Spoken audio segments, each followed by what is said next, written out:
Hello friends, मैं हूं Ram. Welcome होगा मेरी इस वीडियो के अंदर। तो दोस्तों, आज की वीडियो अंदर मैं मूवी एक्सप्लेनेशन करूंगा विक्रांत रोना का, जो अभी थिएटर में रिलीज हुई एक कन्नड़ लैंग्वेज की एक्शन मसाइल ड्रामा थ्रिल फिल्म है। दोस्तों, बगैर किसी देरी के शुरू करते अपने वीडियो। दोस्तों, फिल्म की शुरुआत हम देखते हैं, कुछ बच्चे किताब लिए होते हैं और वो बात करते हैं भ्रम राक्षस की कि भैया, क्योंकि किताब का नाम ही होता है भ्रम राक्षस। और दोस्तों, फिल्म शुरुआत के अगले सीन हम देखते हैं, एक लड़की कार चला रही होती है अपनी बेटी के साथ, और दोस्तों अचानक तेज बारिश आ जाती है। जब वो कार से बाहर निकलती है तो देखती वहाँ कुछ डरावनी आवाज़ें आ रही है। वो चुपचाप जाके कार में बैठ जाती है, लेकिन उसकी चाबी गुम जाती है। और वो चाबी के लिए जैसे ही बाहर निकलती है तब वहाँ पर एक आदमी आ जाता है और उसकी बेटी को उठा के वहाँ से ले जाता है। अगले सीन में हम देखते हैं विश्वनाथ अपने परिवार के साथ उस गांव में जाता है, यानी कमोटा गांव के अंदर जाता है, और जहां जाकर वो मिलता है जनार्दन से, यानी अपने बड़े भाई से।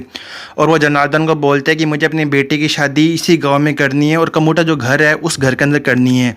वहाँ देखकर उसका जो बड़ा भाई होता है, वो छोटे भाई यानी कि विश्वनाथ को बोलता है कि तू पागल हो गया क्या? तेरे को पता नहीं कि उस घर के अंदर ब्रह्म राक्षस रहता है और तुझे अपनी बेटी यानी अपनी पन्ना की शादी इसी घर के अंदर करनी है।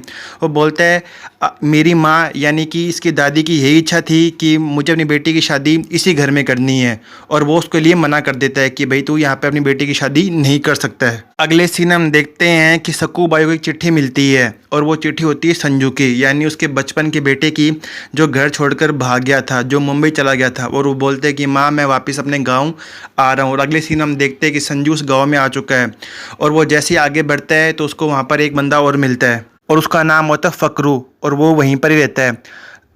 संजू बोलता है फकरू को, चल कमोटू घर चलते हैं। तो वो बोलता है भाई मेरे को तो डर लगता है उस घर के अंदर, क्योंकि वहाँ पे सुनना है कि ब्रह्म राक्षस रहता है। वो कहता है ऐसा कुछ हो ही नहीं सकता, कोई ब्रह्म राक्षस नहीं होता है। और वो निकल पड़ता है उस घर के अंदर। जब वो आगे बढ़ता है तब उसकी अचानक मुलाकात हो जाती है पन्ना से, और वो पन्ना बोलती है कि भाई मैं बेटी हूँ विश्वनाथ की। अब फिल्म आगे कुछ बढ़ती है, तब हम देखते हैं कि पन्ना और संजू जब आगे बढ़ रहे होते हैं तभी अचानक उनको एक कुआं दिखाई देता है, जहाँ पर एक पुलिस वाले की लाश होती है। और दोस्तों, फिल्म सीधी आगे बढ़ जाती है। जनार्दन बोलता है अपने छोटे भाई से विश्वनाथ से कि भाई तू यहाँ से चला जा, या तो उस घर के बारे में कुछ भूल जा। उस घर जब से यहाँ पर ये पन्ना आई है, उस घर के बारे में बात कर रही है, तब से यहाँ पे कुछ ना कुछ अनहोनी हो जा रही है। कभी पुलिस वाला मरता है, तभी वहाँ पर फकरू आ जाता है और वो बोलता है कि भाई यहाँ पर एक नया पुलिस वाला आ रहा है। फिर एंट्री की अगले सीन में होती है, जहाँ पर हम देखते हैं नाव में कुछ गुंडे हैं और वो परेशान कर रहे हैं बालू को, उसके पिता को। और एंट्री होती है यानी हमारे विक्रांत रोना यानी किच्चा सदीप की, और वो उनको वहाँ से बचा लेता है। और नेक्स्ट सीन में हम देखते हैं कि विक्रांत अपनी बेटी के साथ एक कार से उस जंगल से जा रहा है, तभी अचानक उनकी कार पंचर हो जाती है और वो अपनी बेटी के साथ पैदल ही वहाँ से निकल जाता है। नेक्स्ट सीन में हम देखते हैं जब एक कांस्टेबल आता है विक्रांत रोना के पास, और वो कांस्टेबल बोलते हैं कि भाई रात को मेरी कार पंचर हो गई थी जंगल के अंदर, तू जाके वहाँ से कार ले आ। वो कहता है ठीक है। अगले सीन हम देखते हैं कि संजू और पन्ना के बीच में प्यार हो जाता है। ये एक दूसरे से प्यार करने लग जाते हैं। संजू को पता लग जाता है कि भाई पन्ना की शादी होने वाली है, उसके बावजूद भी वो संजू को पटाने के लिए पूरी तरीके से कोशिश करता है।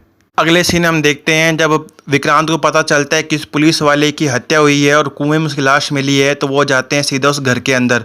वहां जाकर वो बात करते हैं जनार्दन से। जनार्दन पहले तो मना कर देता है कि भाई तुम्हें उस घर में नहीं जाना है।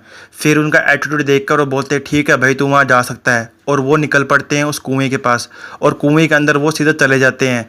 और वहाँ जा देखते हैं कि कुएं के अंदर एक पर्स मिला है, और पर्स के अंदर 1 रुपये का नोट होता है। और आगे जाकर विक्रांत को कुछ और सबूत मिलते हैं, ऐसे सबूत मिलते हैं जिससे उनको पता चलता है कि भाई जो यहाँ पे जो मौत हुई है वो किसी राक्षस ने की, किसी इंसान ने की है। और वहाँ पर एक लड़की की लाश और मिलती है, और उसके मुंह पर एक अजीब तरीके से रंग किया होता है। और वो लड़की किसी कोई और नहीं, एक स्कूल में पढ़ने वाली लड़की होती है, और वो पिंटू मास्टर यानी पीटी मास्टर की स्टूडेंट होती है। विक्रांत को शक हो जाता है पिंटू मास्टर पर। वो जाता है उसके पास पीटी मास्टर पर कि भाई तेरे स्कूल लड़की मिस हो गई है, इसके पीछे कोई तेरा हाथ तो नहीं है? तो पिंटू मास्टर बोलते हैं भाई मेरा ऐसा इसमें कोई हाथ नहीं है, ऐसा कुछ भी मैंने कुछ नहीं किया है। अगले सीन हम देखते हैं कि पन्ना को एक रात को एक बूढ़ी औरत मिलती है, और वो उसको देखकर डर जाती है। बूढ़ी औरत इशारा करती है बॉक्स के अंदर, और वो जैसे बॉक्स को देखती है तो और ज़्यादा डर जाती है कि उस बॉक्स के अंदर उस पुलिस वाले का सिर होता है। ये बात जैसे ही जनार्दन को पता लगती है वो बहुत ज़्यादा घबरा जाता है। वो कहता है किसी हालत के अंदर पन्ना तुम इस घर में नहीं रहोगी, तुम यहाँ से चली जाओ। तब ये एंट्री होती है हमारे विक्रांत रोना की। वो आकर उस बोलते हैं कि भाई मुझे इस घर के अंदर रहना है।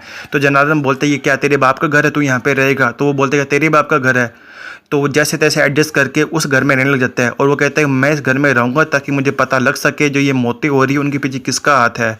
और दोस्तों फिल्म कुछ आगे बढ़ जाती है और विक्रांत को मूसा नाम के एक आदमी के बारे में पता चल जाता है और वो जाता है कि बियर बार में जहाँ पर रकील डिसोस्टा बियर बार चलाती है यानी कि जैकलिन, और वो वहाँ पर हमेशा बियर पीने के लिए आता है और वो वहाँ पर बात करता है मूसा के बारे में। जैकलिन कहती है मैं तो मूसा को जानती नहीं हूँ, तो वो बोलती है भाई तू उसके बारे में जानती है और इसके बारे में सच सच बता कि भाई मूसा है कौन। तो वो इशारा करती है कि मूसा भाई आज रात को चेक नाके के पास आने वाला है और विक्रांत उसको पकड़ने के लिए उस नाके पे जाता है और मूसा को पकड़ लेता है और मूसा से बात करता है कि भाई इन हत्याओं के पीछे किसका हाथ है, और मूसा वहाँ से घबरा जाता है। और वो विक्रांत तो कहता है कि भाई मैं इलीगल काम तो ज़रूर करता हूँ, हेरा फेरी करता हूँ, चोरी का माल करता हूँ, पर मेरा किसी खून के पीछे कोई हाथ नहीं है, मैंने आज तक किसी का भी खून नहीं किया है। और दोस्तों हम अगले सीन हम देखते हैं पन्ना और उसका भाई एक जंगल से जा रहे होते हैं, तभी अचानक उनको एक ऐसा आदमी दिखता है जो मुंह पे रंग लगाए रखा है और एक अजीब सी पोशाक पहने होता है और वहाँ नाचता होता है और आग के अंदर हाथ डाले होता है। यानी पन्ना देखकर बहुत ज़्यादा घबरा जाती है और वो जाती है सीधे ही विक्रांत के पास और उस पुलिस स्टेशन जाती है, उसको जाकर बताती है कि भाई मैं रात को जंगल में गई थी ना, मुझे इस तरह एक आदमी मिला था और उसने ऐसा कपड़े पहन रखे थे। तब विक्रांत एक फ़ोटो निकालता है, कहता है वो इस टाइप का था। तो उसका भाई देखकर डर जाता है कि हाँ भाई सर ऐसे ही मतलब बंदा था, उसके मुँह पर इसी हिसाब का ही ना रंग लगा हुआ था। अगले सीन हम देखते हैं पन्ना संजू के साथ मिलकर विक्रांत के घर जाती है, उसको बताने की कोशिश करती है कि सर उस रात को ना वहाँ पर मैंने ना कांस्टेबल को और भी देखा था, और लेकिन यहाँ पर पन्ना को भी ना विक्रांत के ऊपर शक हो जाता है कि भाई हो सकता है ये पुलिस वाले ही हो जो ऐसा काम कर रहे हो।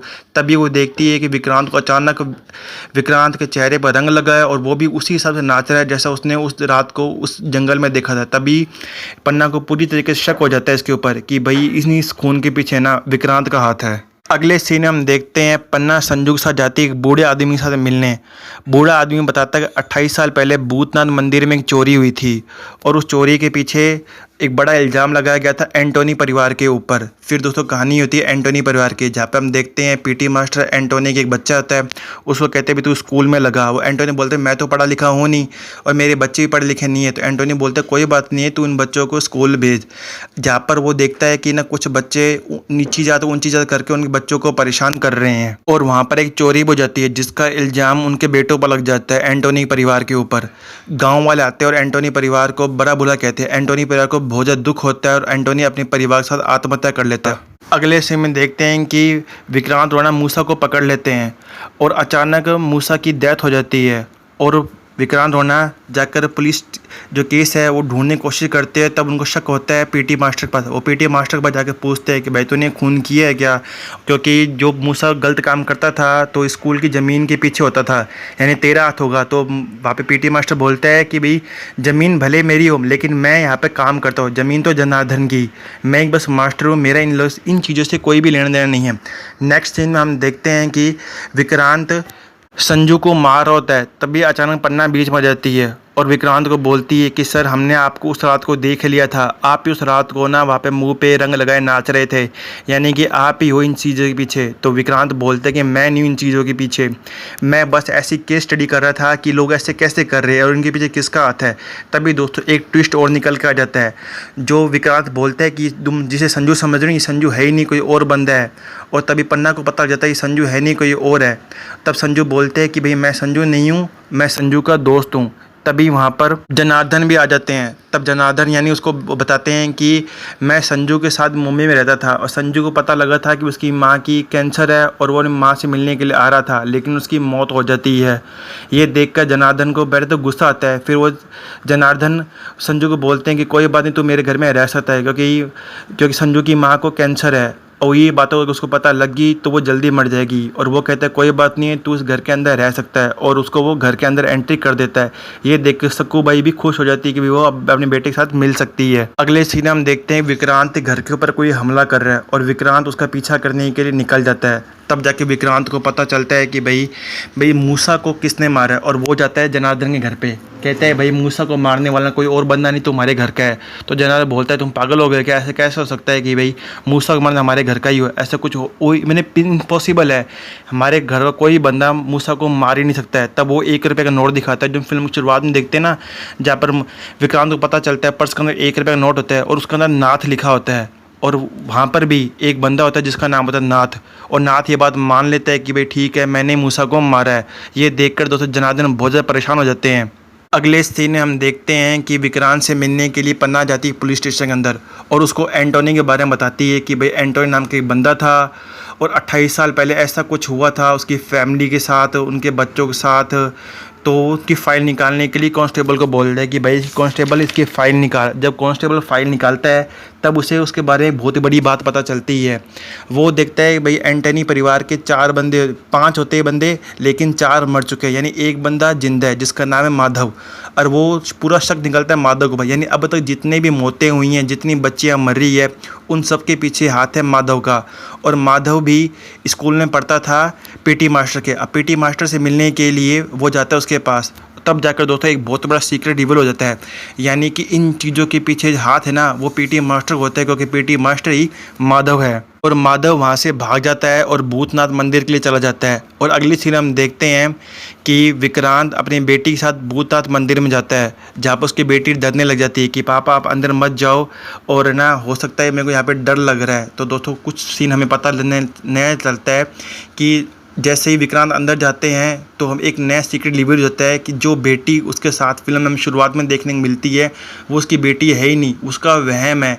क्योंकि दोस्तों उसकी बेटी मर चुकी है। क्योंकि फिल्म की शुरुआत में जब हम देखते हैं कि एक लड़की कार के अंदर होती है अपनी माँ के साथ, वो तो माँ होती है यानी कि विक्रम की पत्नी, जो वो कोमा के अंदर है। और वो जो बेटी को बंदा उठा के ले जाता है उसकी बेटी को मार देता है, और विक्रांत भी यहाँ पर उसी का बदला लेने के लिए आया है।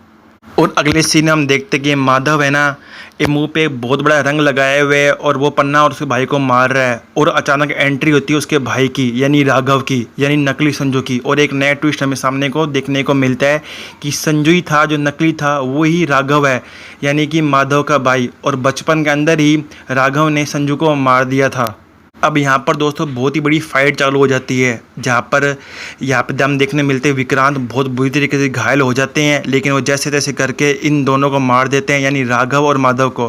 पन्ना और उसके भाई को वहाँ से निकाल कर वापस अपने गाँव ले जाते हैं। और अगले सीन हम देखते हैं कि पन्ना किताब लिख रही होती है और वो सोचती है कि जिससे उसने प्यार किया यानी संजू से, वही उसको मारना चाहता था। और विक्रांत पर उसने शक किया कि इन सब के पीछे विक्रांत का हाथ है, पर विक्रांत ने तो उसको बचा लिया है।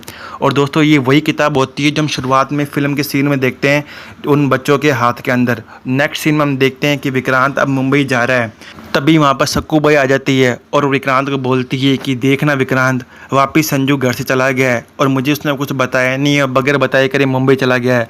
तुम तो मुंबई जा ही रहे हो, अगर वो तुमसे मिले तो तुम उसको ज़रूर बताना कि अब तू भाई वापस क्यों गया है। और उसकी माँ उसको बहुत ज़्यादा याद कर रही है। वहाँ पर जनार्दन भी आ जाता है। जनार्दन विक्रांत को इशारा करता है कि सर अगर आपने इसको बता दिया कि संजू मर चुका है तो ये जीते जी मर जाएगी, आप इस बात को यहाँ पर जाने दो। और दोस्तों इसी स्क्रीन के साथ ही फिल्म यहाँ पर ख़त्म हो जाती है। तो आप मुझे कमेंट में बॉक्स में बता सकते हो आपको फिल्म कैसी लगी। अगर अच्छी लगी हो तो इस वीडियो को लाइक ज़रूर कीजिएगा। मेरे चैनल को सब्सक्राइब भी कर दें ताकि दोस्तों आने वाली वीडियो की और भी नोटिफिकेशन मिल सके। हर मूवी का एक्सप्लेनेशन दोस्तों आपको मेरे चैनल पर देखने को मिल जाएगा।